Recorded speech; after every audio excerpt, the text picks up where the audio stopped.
Sakamoto days anime के episode 2 में हमें दिखाया जाता है कि सीन स्टोर में काम कर रहा होता है। फिर वह साकामोटो की तारीफ करते हुए कहता है कि आप रिटायरमेंट के बाद भी काफी कमाल के हैं और ज्यादातर बंदों को तो आपने बस एक बार में ही मार दिया। और इसकी ये बात ओई भी सुन लेती है और कहती है, हनी क्या तुमने फिर से खून खराबे वाला काम शुरू कर दिया है। इस पर साकामोटो जल्दी से मना करते हुए कहता है कि मैंने उन्हें जान से नहीं मारा था। आगे वह कहती है कि क्या मुझे फिर से याद दिलाना होगा कि अगर तुमने फैमिली रूल तोड़ा तो मैं तुम्हें डिवोर्स दे दूंगी। तो साकामोटो कहता है कि हाँ मुझे याद है। देन ओई कहती है फिर ठीक है, मैं बस चेक कर रही थी, और वहां से बाहर चली जाती है। तो सिंह पूछता है कि ये फैमिली रूल क्या है। तभी साकामोटो फिर से उसे मारने के बारे में सोचता है। तो सिंह कहता है कि आप हमेशा मेरी जान लेने के बारे में क्यों सोचते हैं। इस पर साकामोटो कहता है कि तुम अपना मुंह बंद रखा करो। फिर वो दोनों मार्केट से पोर्क बंस लेने जाते हैं। तो सीन पूछता है कि क्या आप सिर्फ इसके लिए इतना दूर आए हैं। लेकिन फिर वो साकामोटो की मन की बात पढ़ लेता है और उसे पता चलता है कि वो उसने हाना के लिए लिए हैं। तो सीन काफी ज्यादा इमोशनल हो जाता है और फिर से पूछता है कि ये फैमिली रूल क्या है।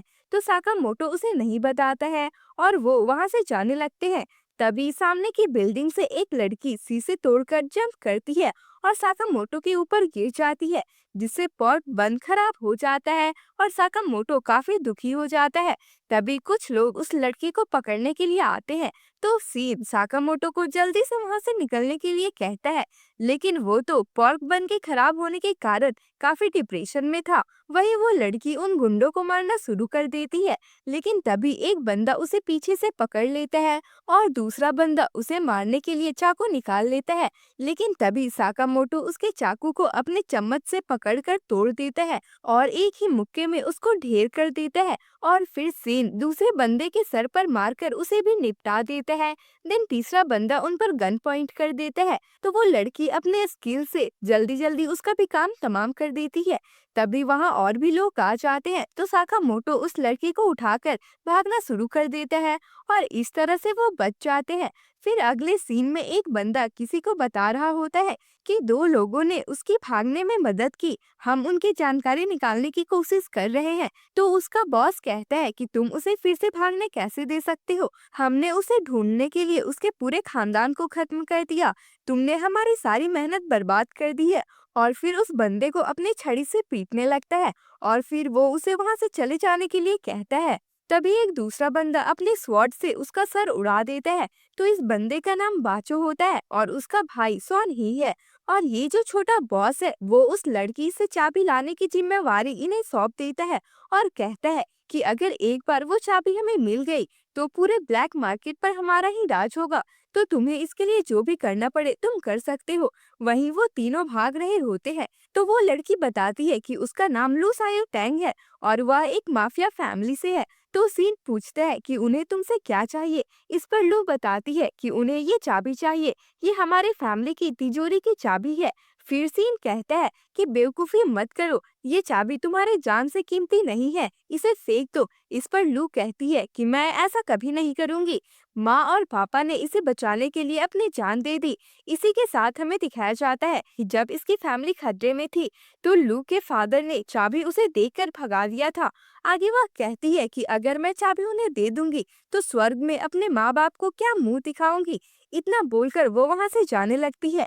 तो सीन भी उसका पीछा करने लगता है, लेकिन साकामोटो उसे रोक देता है और वो सीधे जमीन पर गिरता है। देन साकामोटो लू से पूछता है कि क्या तुम्हें पोर्क बन बनाना आता है। तो वो हाँ कहती है।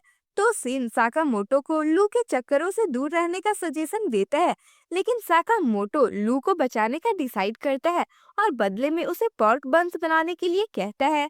तभी बाचो साकामोटो को एक किक मार देता है, जिससे वो सामने की बिल्डिंग से जाकर टकराता है और उन दोनों भाइयों को देखकर सिर्फ पूछता है कि क्या तुम इन्हें जानती हो। तो लू बताती है कि ये दोनों जुड़वा हिटमैन हैं, जिन्हें लोगों को मारने में बहुत मजा आता है और वो इसके बदले काफी पैसा लेते हैं और ये खाली समय में अपने शिकार के सिर का स्केच बनाते हैं। इनसे आज तक एक भी शिकार मिस नहीं हुआ है।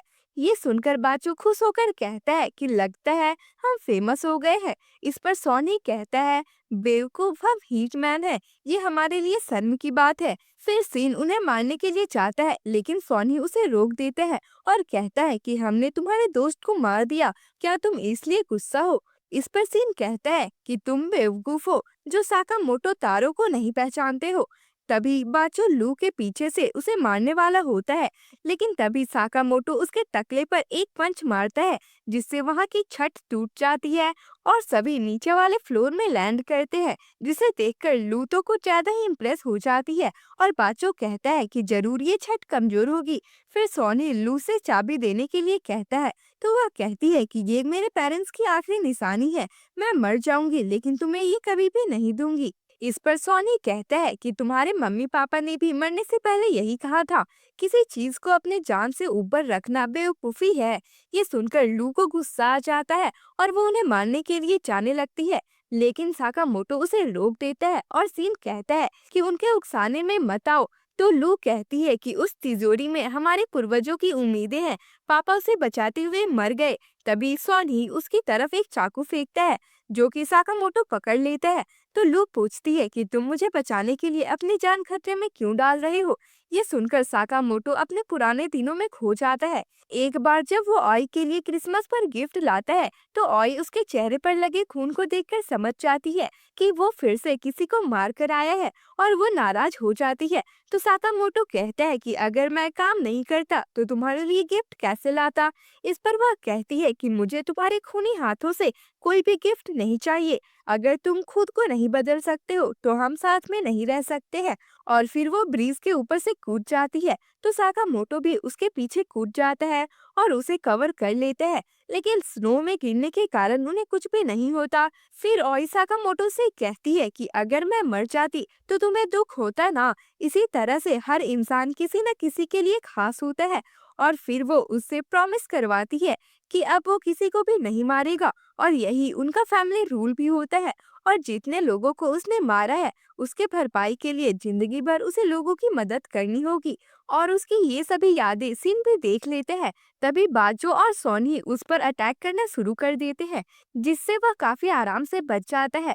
फिर वो दोनों साकामोटो पर अपने स्पेशल टेक्निक से हमला करने लगते हैं और उससे भी साकामोटो बिना अपने जगह से हिले ही बच जाता है, लेकिन उसके गर्दन में हल्की मोच आ जाती है। तो सीन वहां बैंडेज लगा देता है और वो दोनों काफी हैरान होते हैं, क्योंकि उनके इस हमले से आज तक कोई भी नहीं बच पाया था। लेकिन फिर वो दोनों अपने एक और स्पेशल टेक्निक का यूज करने का सोचते हैं, जिसे उन लोगों ने अभी तक बस 2 बार ही यूज किया था। लेकिन उनके अटैक करने से पहले ही साकामोटो बाचो के टकले पर मारकर उसे खत्म कर देते हैं, जिसे देखकर सोनी साकामोटो को मारने के लिए आगे बढ़ता है, लेकिन वो तो बस एक तवा से ही उसके हथियार को तोड़ देता है। देन इतना हैवी वजन उठाने से साकामोटो के हाथों में दर्द होने लगता है। तो सिन फिर से एक बैंडेज लगा देते हैं।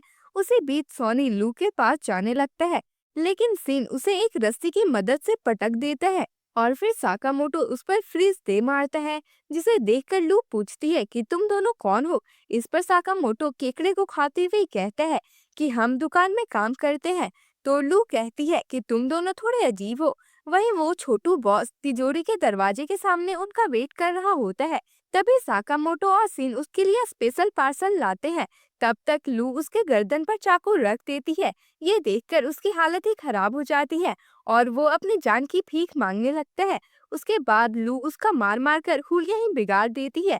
तो सीन कहता है कि मैं भी थोड़ा हाथ साफ कर लेता हूँ। तभी साकामोटो उसे फिर से अपने मन में मार देता है। तो सीन कहता है कि आप मुझे मन में मारना बंद करिए। फिर लू कहती है कि इतना काफी है, अगर मैं अपने सारे दुश्मनों को मारने लग जाऊं तो मेरी जिंदगी ही बीत जाएगी। उससे अच्छा है कि मैं एक खुशहाल जिंदगी जीऊं। यही मेरे पापा भी चाहते थे। उसके बाद फिर वो उस तिजोरी को खोल देती है, जहाँ सच में खूब सारा खजाना और यूनिक कलेक्शंस थी। फिर सीन वहाँ रखी डायरी को उठाकर पढ़ने लगता है, जिसमें लिखा था कि लू क्लैन का हेड अपनी सबसे कीमती चीज को इस तिजोरी में रखते हैं। तभी लू को वहाँ उसके पापा का रखा दुनिया का सबसे टेस्टी शराब मिलता है, जो कि वो उसकी मदद करने के लिए उन्हें दे देती है। और फिर वो सभी मिलकर पॉर्क बन के साथ में उसका मजा लेते हैं। फिर नेक्स्ट डे ज्यादा ड्रिंक करने की वजह से साकामोटो के सिर में काफी दर्द हो रहा था, तो सिन उसे जूस देता है। तभी वहाँ लू आती है, तो सिन पूछता है कि तुम यहाँ क्या कर रही हो। इस पर वो कहती है कि अब से मैं यही पॉर्क बन बनाऊंगी। देन सीन कहता है कि तुम्हारे पास तो खजाना है ना। इस पर वह कहती है कि मैं अपने परिवार की विरासत ऐसे थोड़ी बर्बाद करूंगी, बेवकूफ। और फिर वो दोनों बहस करने लगते हैं, तो साकामोटो उन्हें चुप रहने के लिए कहता है। तो सीन कहता है कि वैसे आपकी कहानी सुनकर मुझे काफी अच्छा लगा। इस पर साकामोटो पूछता है कि तुम्हें वो कैसे पता चला। तो सीन कहता है कि मैंने आपका मन पढ़ लिया था। तो साकामोटो उसे फैमिली रूल्स की डायरी देते हुए कहता है कि अब तुम भी हमारे फैमिली का हिस्सा हो, तो ये तुम्हारा भी रूल है, जिसमें बस एक ही रूल लिखा होता है कि किसी को भी मारना नहीं है। आगे साकामोटो कहता है कि अगर तुमने इसे तोड़ा तो मैं तुम्हें मार दूंगा। इस पर सीन कहता है कि अब आप रूल तोड़ रहे हैं। फिर एपिसोड के लास्ट में हम कुछ लोगों को देख पाते हैं जिन्हें साकामोटो को मारने की बाउंटी मिली थी, और उसका इनाम 1 बिलियन येन था। तो अगर आपको वीडियो पसंद आया तो चैनल को सब्सक्राइब कर ले। तो मिलते हैं इसके नेक्स्ट एपिसोड में, तब तक के लिए बाय बाय।